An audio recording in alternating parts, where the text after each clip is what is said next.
So here I am sitting with my favorite aunt, Lashonda Coleman.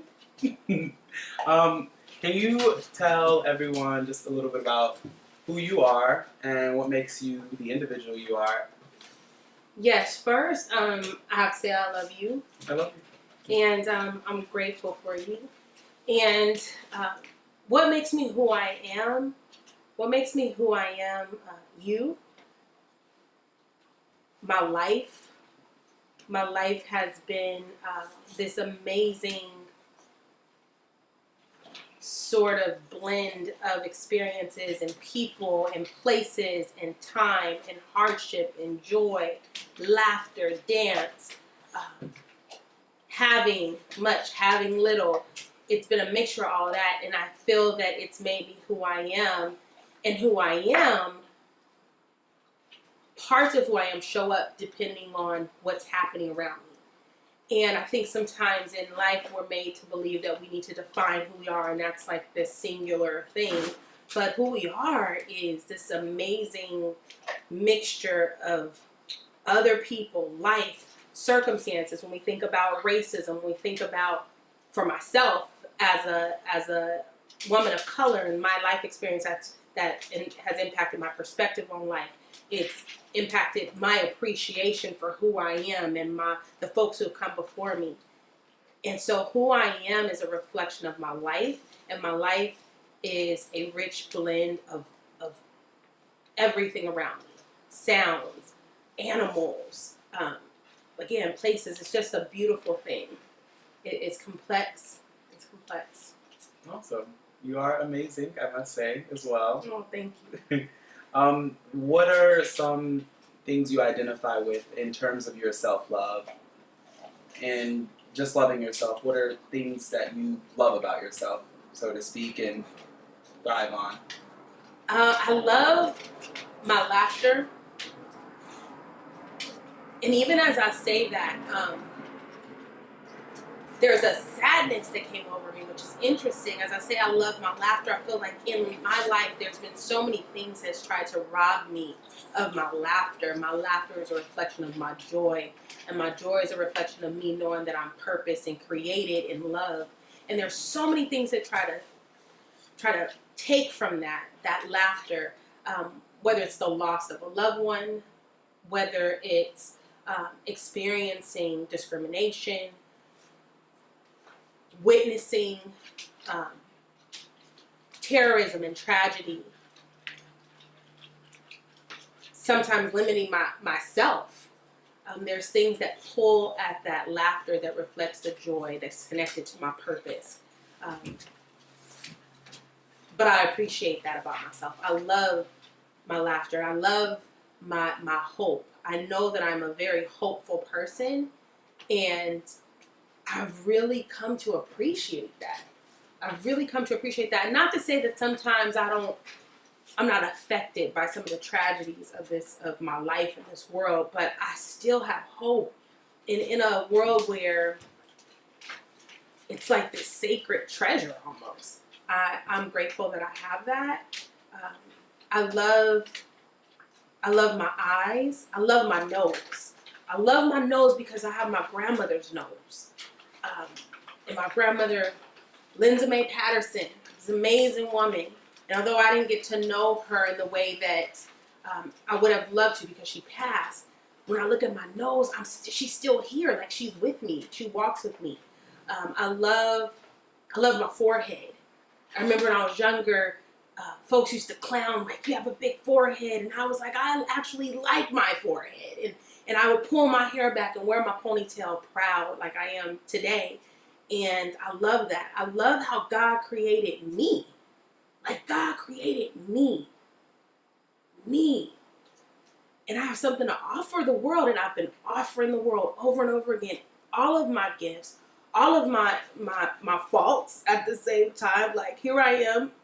This is what you get. I'm here, and I'm determined to give my best. And I love that about myself. And I think all of those things that I'm saying that I love about myself, I can then appreciate in another person. So I appreciate your laughter. I appreciate my nose. I appreciate your nose. right? Because I remember that nose. Like, I remember when you were born and that nose. Like, I remember your eyes and I remember your little feet. And putting your little feet in my mouth. Like, oh my God. Like, you. Like, these are all parts of you. And I love that. I love that I'm an aunt. I love that I'm your aunt. I love that I'm a mother. I love that I'm a wife. I love that I'm a friend. I'm a really great friend. I love that about myself. I love that I'm a giver, but I've come to love receiving. Sometimes you give, but you don't know how to receive. Mm-hmm. And I've worked on that, and I love that I can receive. There's a gift in the giver when I'm able to receive it. When I have a problem receiving it, I'm stopping their blessing from them feeling the joy of being able to bless. So that's beautiful. I love my children. They're an extension of me. They are beautiful queens and kings, royalty. I love them. I love my husband. I love my dogs. So those things I love, but they're all extensions of me, and those are some of the things I love about myself. Okay. In all that, do you find conflict in loving yourself, and how do you, I guess, deal with that conflict? Or that's a great question. I face conflict.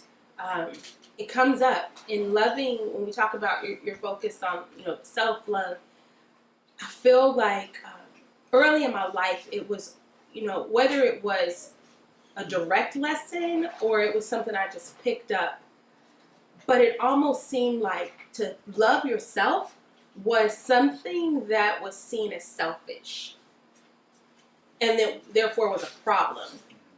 And so I think undoing that miseducation over a lifetime takes work, because I think that's the default. So sometimes the conflict is when I know that I am needing to rest, but I want to serve. Being able to say no. Sometimes there's a conflict in my body, in my spirit, in my mind. Because in my mind, I'm like, I can do this. My body is saying, no, you can't. You're tired. And then my soul is in conflict. Like, is this wrong? To just want to just be with myself and say no. And so sometimes there's a conflict, and I've learned over time by making room to love myself that it's okay, and I could be, I could take time to love myself, and there's no guilt in that. Whether that's making sure I eat lunch, drinking water, exercising, looking in the mirror and saying, "Wow, like you look amazing," or you're caring and having kindness for myself. There's sometimes conflict in just creating space to do that, because I think now much more than when I was younger, there's an intentionality for self-love. But I think sometimes we're conflicted because we wonder if that's selfish, and it's not. Mm-hmm. It absolutely is not. I think that to not love oneself is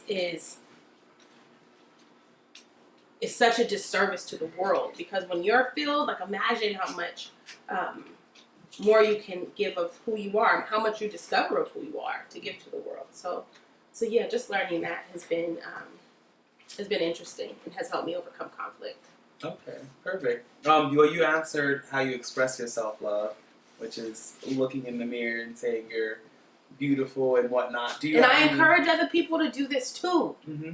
I mean, I personally, my way of practicing self-love is I like to smile every morning. Yeah. And I don't have to smile I just look up and smile. That's like what I practice when I open my eyes. So that's awesome. Would you say you have any other practices or anything that you just incorporate into your day?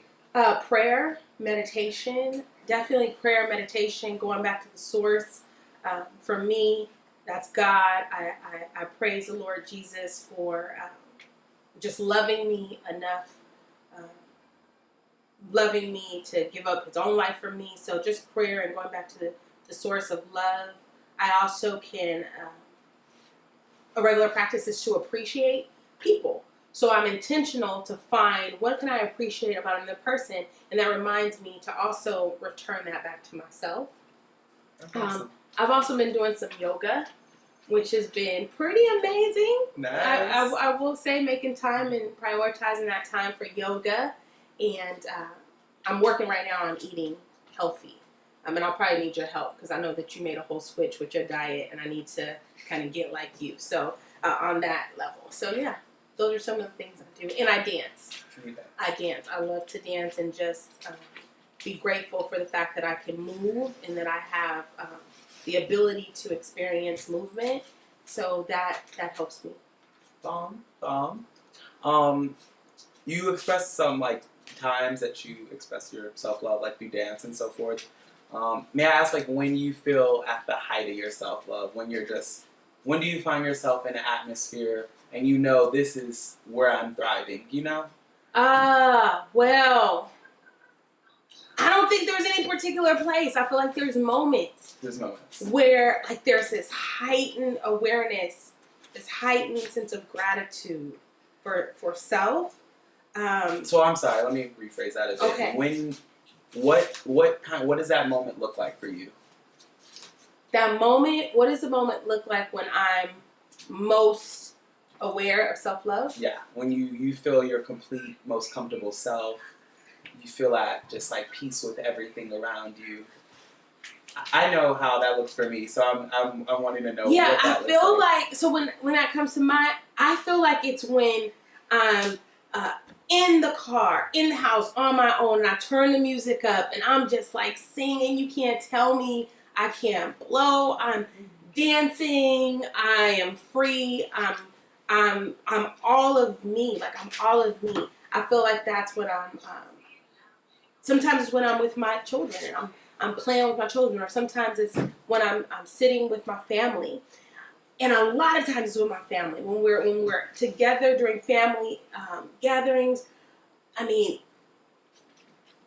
I'm just dancing and just enjoying it, pulling people into the joy.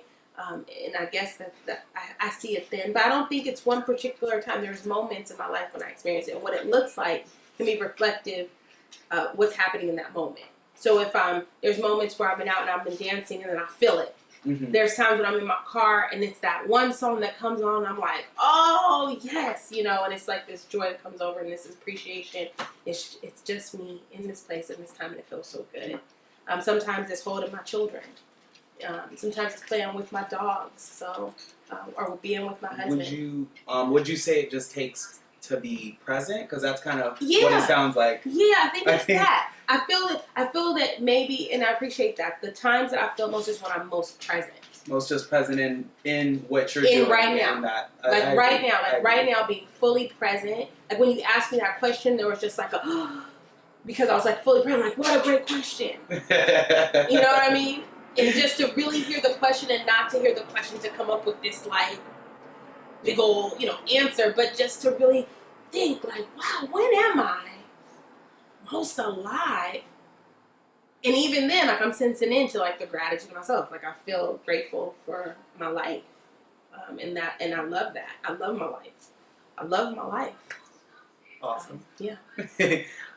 So in just ending in a phrase, what would you say that you always owe to your self-love?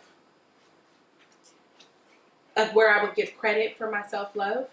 Or, yeah, just like in a phrase, what would you say? Like, I always owe to myself. Like, what is that thing in particular that you feel, that's necessary every day, that you always owe to yourself? I always owe to myself to breathe. Because God has given me life. He's given me my life. He's given me my children. And when I breathe for me, for them, for this world, for the greater purpose that's beyond me, which is love. Love is greater than all of us. Like love is the ultimate goal. And so I'm reminded of that when I breathe. When you breathe, you're present, you slow things down, and you're just aware of life. So just breathe. That helps me. Just breathe. Slow it down. Stop, pause, breathe. Awesome. Well, I want to thank you so much, Lashonda Coleman, for taking this time out of your day. Thank you, Dontaye. Amen. I love you. Love you.